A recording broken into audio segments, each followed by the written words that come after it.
Assalamualaikum warahmatullahi wabarakatuh. Perkenalkan, nama saya Ernawati Wuturwot dari program studi pendidikan bahasa Arab semester 2. Video ini saya buat untuk memenuhi tugas studi Al-Quran dari dosen pengampu Ibu Maimunah MA. Pada kesempatan kali ini saya akan membahas materi mengenai ayat-ayat dan surah di Al-Quran yang mencakup 5 rumus masalah, yaitu yang pertama ada pengertian ayat. Pengertian ayat. Ayat adalah dalam bahasa Arab yaitu disebut dengan ayatun, yaitu jamak ayat. Ayatun adalah kata dalam bahasa Arab untuk tanda atau keajaiban, sama dengan bahasa. Ayat secara terminologi adalah atau asal mula kata. Ayat berasal dari bahasa Arab yaitu ayatun yang bentuk jamak menjadi ayat. Secara umum, ayat diartikan sebagai salah satu tanda satuan dari bagian dalam surah Al-Quran.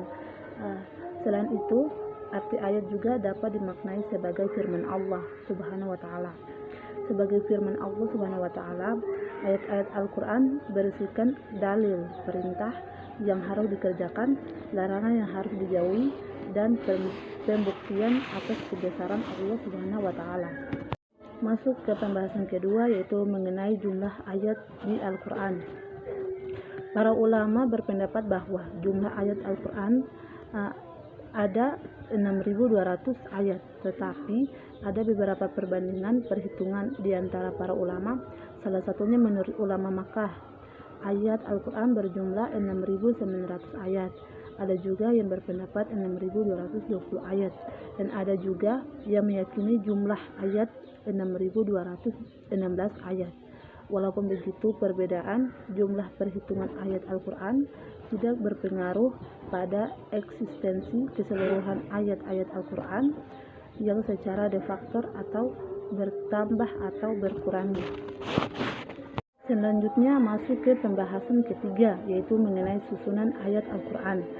Al-Quran terdiri atas 114 surah, yang surah-surahnya tersusun secara berurutan.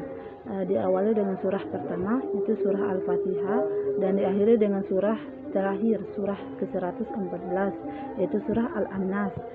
Antara satu surah dengan surah yang berikutnya saling berkaitan.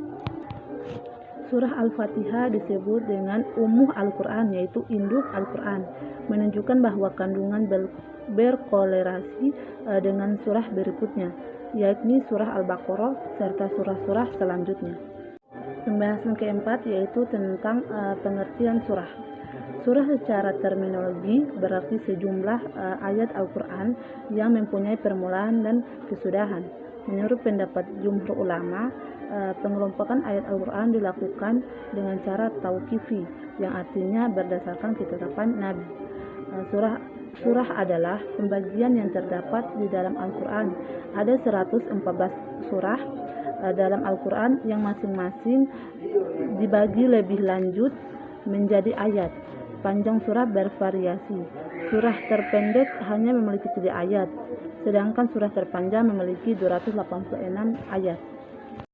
Selanjutnya pembahasan terakhir atau pembahasan kelima, yaitu mengenai jumlah surah Al-Quran.